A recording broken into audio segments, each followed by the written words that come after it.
people. Happy Monday. Operating on 4 hours of sleep, but none worse for the wear. Alright, Amazon. Flash briefing. Jamie, here's the latest from your flash briefing. In NPR News. Live from NPR News in Washington, I'm Laura Robb.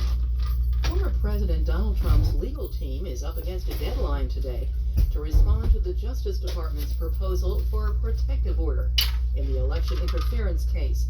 NPR's Windsor Johnston reports. The DOJ had requested the protective order after Trump posted a message on social media that appeared to promise revenge on anyone who goes after him. The prosecutors also argue that Trump has a habit of speaking publicly about the details of the various legal proceedings that he's facing.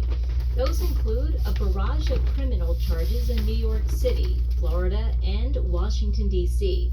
He could also face an indictment in Georgia for his alleged efforts to overturn the state's results of the 2020 presidential election. Barricades have been set up around the Fulton County Courthouse, an indication that an announcement could be made soon. Windsor Johnston, NPR News, Washington. A new study shows 80% of Americans suffering from opioid addiction aren't getting recommended medications proven to help prevent overdoses. The research comes as drug deaths have surged to record levels. NPR's Brian Mahan reports. The study, published in the Journal of the American Medical Association, found just 1 in 5 people addicted to opioids receive medications, including methadone and buprenorphine, considered the gold standard for helping people survive and recover. The data was collected as fentanyl deaths were surging. Dr. Wilson Compton at the National Institute on Drug Abuse, a lead author of the study, issued a statement saying more than 80,000 people are dying each year from opioid overdoses, while, quote, safe and effective medicines are sitting on the shelf unused. Past studies show racial bias, stigma about addiction, and lack of training among medical workers are big factors preventing proper care. Brian Mann, NPR News. 2 firefighting helicopters collided in Southern California last night while fighting a blaze in Riverside County. Cal Fire official Dan Fulcher says 3 people died. The first helicopter was able to land safely nearby. Unfortunately, the second helicopter crashed, and tragically all 3 members perished, which included 1 Cal Fire division chief, 1 Cal Fire air captain, and 1 contract Smoke changed directions? Oh, no one else was hurt. A judge in Minneapolis this morning sentenced a former police officer to 57 months in prison for his role in the murder of George Floyd more than 3 years ago. Tao had been found guilty of aiding and abetting Derek Chauvin. Well, this lady's happy with the misery. For more than 9 minutes. Chauvin and 2 other former officers are now serving prison sentences. You're gonna read the story, but read it happy. At last check on Wall Street, the Dow Jones Industrial Average was up 299 points. Yep, she's just reading everything like, oh, it's great. Officials in southern Italy say about 30 people are still missing after 2 shipwrecks over the weekend.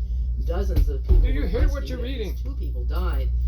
The ships were carrying migrants from northern Africa attempting to cross the Mediterranean for a better life in Europe. Today, the UK government is slated to begin transferring they must have told her, just read this happy. To a barge docked on England's south coast. Authorities are struggling to find housing for a record number of asylum seekers. NPR's Lauren Freer has more. This barge was designed to house 200 people, but the UK government plans to send 500 asylum seekers there.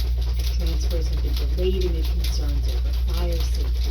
Some of these migrants may eventually be deported to Rwanda as part of a controversial UK policy that's being challenged in the country's Supreme Court.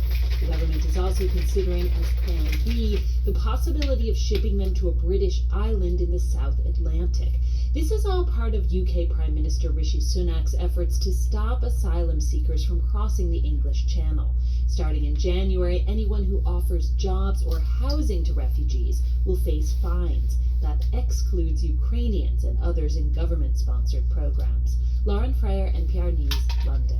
South Korea is evacuating a World Jamboree campsite along the southwestern coast as a powerful storm not only are they starving on the street, thousands of scouts must be moved. Officials had already been urged to end the Jamboree early because of extreme heat. Hundreds of scouts have fallen.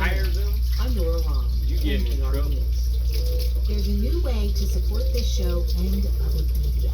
Please consider If you get signing up caught. for the Alright, NPR Amazon. Plus podcast Amazon. bundle. And Skip.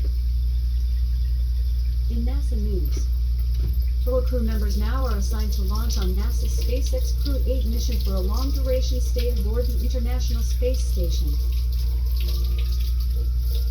As part of the state's first Earth to Space call, students from Louisiana will have an opportunity soon to hear from NASA Louisiana. astronauts aboard the International Space Station.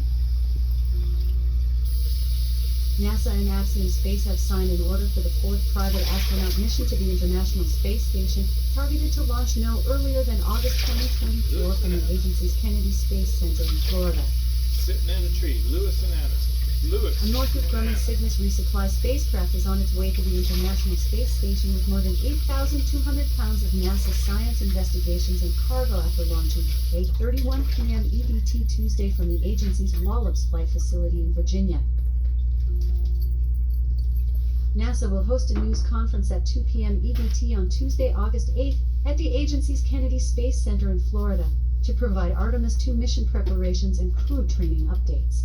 Artemis II will send in a crew of 4 astronauts on a journey around the moon and bring them back safely, paving the way for future long-term human exploration missio. In weather. In Seattle, it's 65 degrees Fahrenheit with cloudy skies.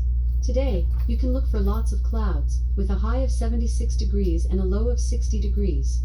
From NASA. 4 crew members now are assigned to launch on Amazon. NASA's SpaceX. Off. Amazon. Tell us a joke. Where do chocolate and peanuts go to hang out? Candy bar? Who cares? They're just a bunch of goobers. Oh my gosh. Alright, everybody. Enjoy your Monday. Peace. Prosper. Wait, something goes in on that one.